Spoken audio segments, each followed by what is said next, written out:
Fato também que chamou muita atenção do doutor Marcelo, quando ele esteve no local, naquele buraco, eles encontraram então uma Bíblia, Bate, com uma página marcada. Doutor, qual é a passagem que chamou a atenção de vocês sobre o que ela trata? É um trecho da Bíblia que fala sobre sacrifício de seus filhos, né? Sacrifício de crianças. Então, estava marcada justamente nesse trecho e chamou a atenção da investigação, considerando a natureza do crime investigado. Outras coisas também com conotações sexuais levam a crer que a vítima pode ter sido abusada antes de ser morta? Nós dependemos do laudo pericial, mas acreditamos que existe uma grande possibilidade, infelizmente, disso ter acontecido, principalmente agora em razão do encontro desses objetos, de todos esses objetos, de livros de conotação sexual, roupas íntimas femininas, roupas de criança. Então é uma possibilidade muito grande. Doutor, o senhor acredita também que o Gabriel possa ter ficado alguns dias em poder desse criminoso ainda vivo e naquele buraco? Não descarto a possibilidade. Gabriel desapareceu no domingo.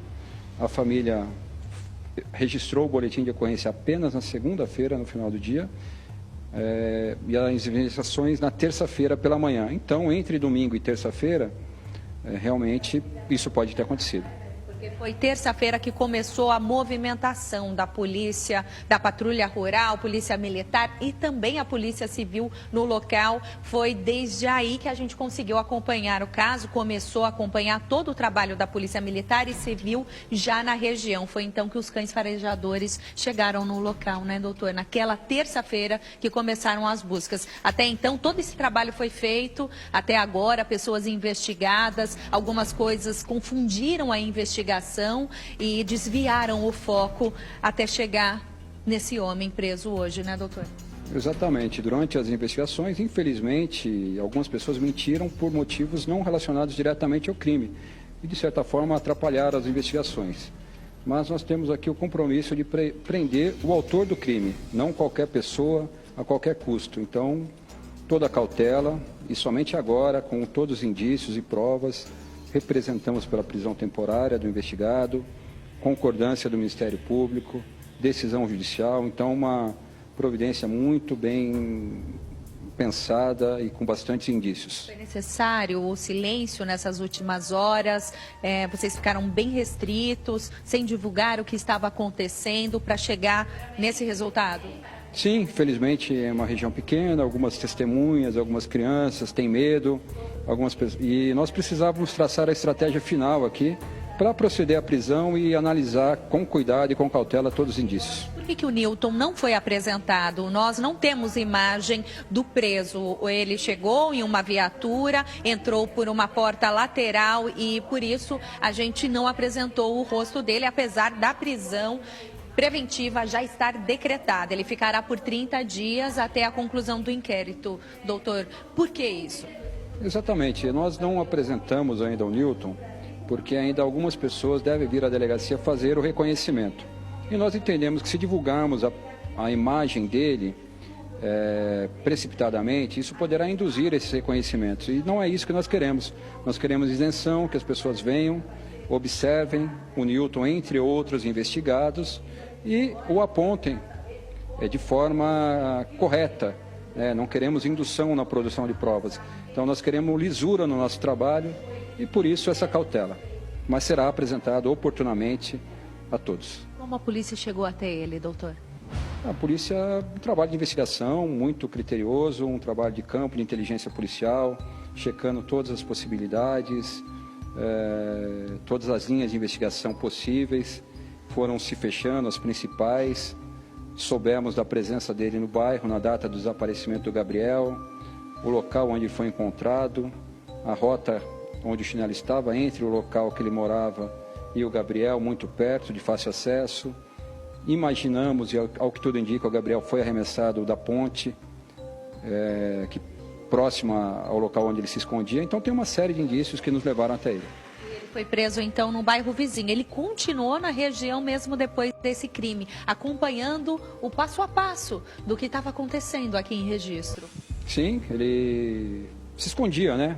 Então era muito difícil encontrá-lo. Ele ficava naquele buraco e saía em horários alternados, às vezes passava algum tempo fora.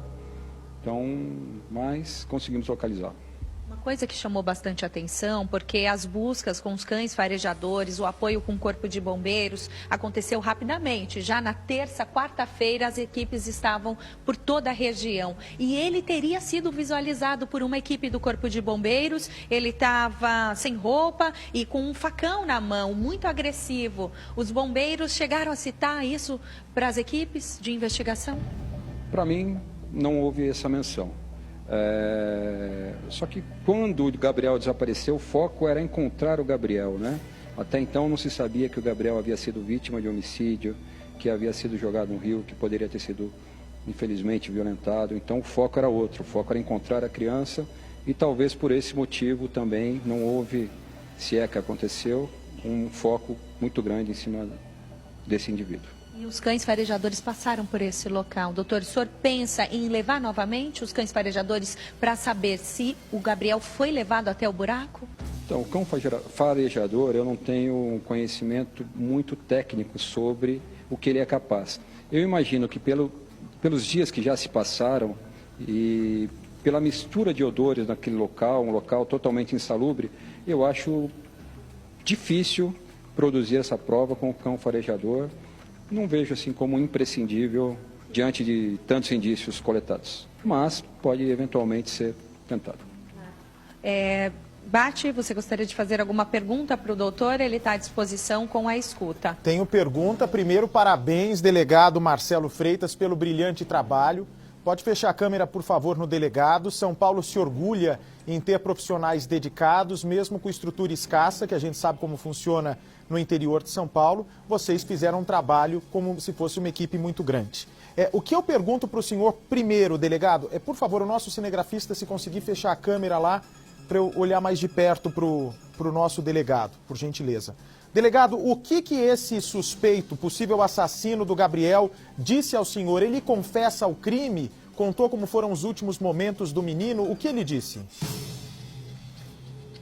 Boa tarde, muito obrigado aí pelas palavras. Ele não foi ouvido formalmente. Para a captura dele foram várias equipes, né? E a equipe chegou com o investigado nesse instante na delegacia. Então ele ainda não foi formalmente interrogado. Eu estou aqui apresentando as provas para a imprensa, né? Prestigiando aí o trabalho de vocês que acompanharam desde o início este caso. E na sequência já vou descer para ter o primeiro contato aqui com o Newton. Mas, delegado, quando o Newton foi abordado pelos investigadores, com certeza ele esboçou algo, né? Ou ele falou que não era ele, ou ele falou, não, já me descobriram logo. O senhor pode nos adiantar qual deve ser o discurso dele, pelo menos num primeiro momento? Olha, eu ainda não posso adiantar qual vai ser a versão dele, eu prefiro aguardar, conversar, interrogá-lo pessoalmente.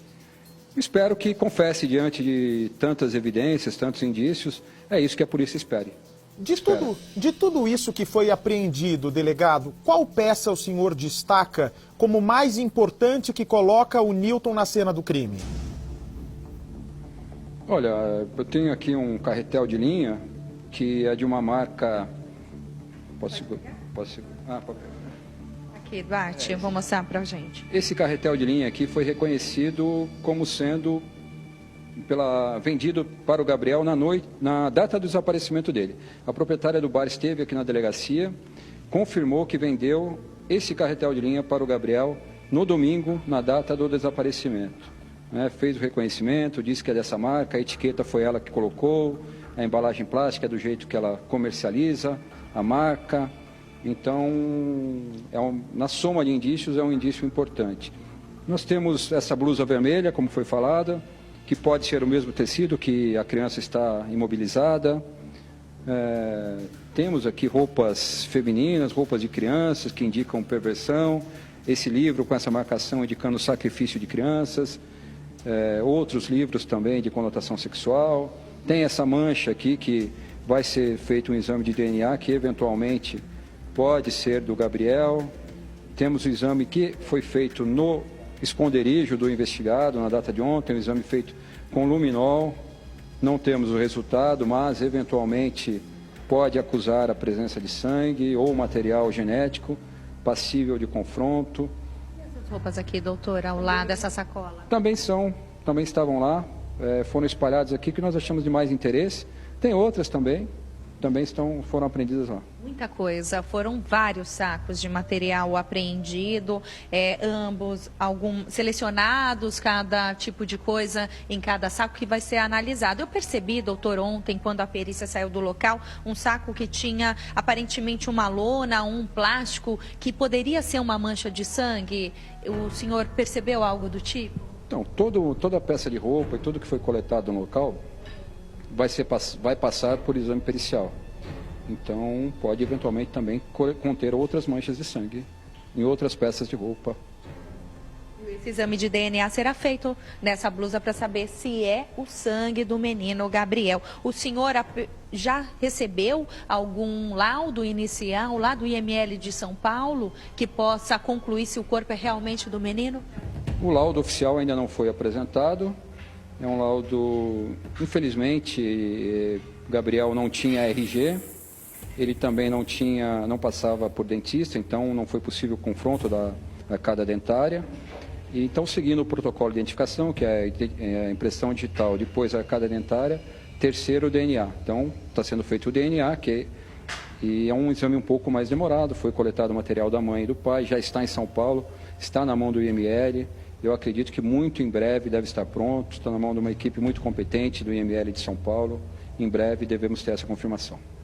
Paty, então aqui na minha mão está a principal prova que a polícia conseguiu encontrar. O chinelo não foi localizado, o outro par, mas o carretel, o Gabriel, segundo a mãe, ele tinha comprado 2 carretéis. Um deles, segundo a vendedora, era laranja. Pessoas lá da região teriam encontrado esse carretel laranja encontrado e entregado para a família do menino. E ainda faltava esse outro. Então, essa comerciante veio aqui, como o doutor disse, e reconheceu. Então, não se tem dúvidas que se trata do carretel que o menino estava usando antes de perder a pipa e antes de desaparecer naquela situação. Aquela linha do trem onde estava o chinelinho dele fica exatamente no final da Rua da Família, antes de entrar na mata que rodeia todo aquele bairro, o bairro Vila Ouro. E seguindo pelo trilho, chega-se, então, naquele ponto onde o buraco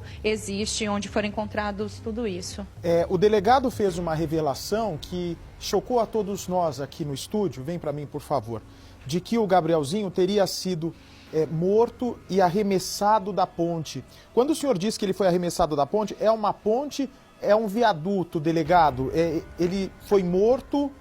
O senhor acha que ele foi já morto antes de ser jogado da ponte? Ou ele foi jogado amarrado nesse rio e acabou morrendo depois por afogamento? Como é que o senhor conclui que houve esse arremesso da criança da ponte?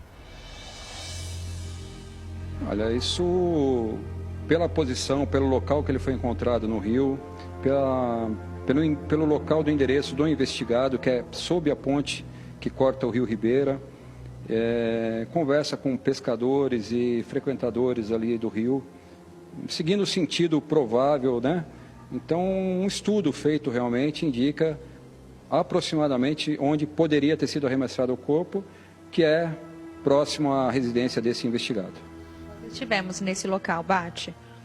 E é difícil, né, um maníaco como esse, com roupas de crianças, roupas sensuais de mulheres, ter feito apenas uma vítima. Infelizmente, delegado, né, pelo que a gente percebe, esse tipo de psicopata, esse tipo de preso, ele tem um histórico maior e que agora com a prisão o senhor pode, não sei se há outros casos de desaparecidos sem esclarecimento final aí na região, mas eu acho que o senhor pode ter chegado a uma pessoa que tem tudo para esclarecer outros crimes, viu, delegado? Não sei qual que é a opinião do senhor nesse caso. Compartilho da mesma opinião. E vamos investigar a eventual participação dele em outros crimes, não só no município de Registro, como em toda a região. Delegado, não tenho como agradecer. Ele possui 30 anos. Não tenho como agradecer a gentileza da sua entrevista. Eu sei que o senhor vai entrar agora num longo depoimento. Nossa repórter vai permanecer na delegacia. Assim que o senhor conversar com o preso, interrogar oficialmente o preso, Gostaria que o senhor pelo menos passasse a informação, se ele confessou, se não confessou, e assim que possível mostrar o rosto dele, porque mostrando o rosto desse suspeito, eu acho que a gente pode ajudá-lo, inclusive, a chegar até outras possíveis vítimas. Parabéns pelo trabalho da Polícia de Registro. O Estado de São Paulo, o Brasil se orgulha por ter você. Está ouvindo, delegado?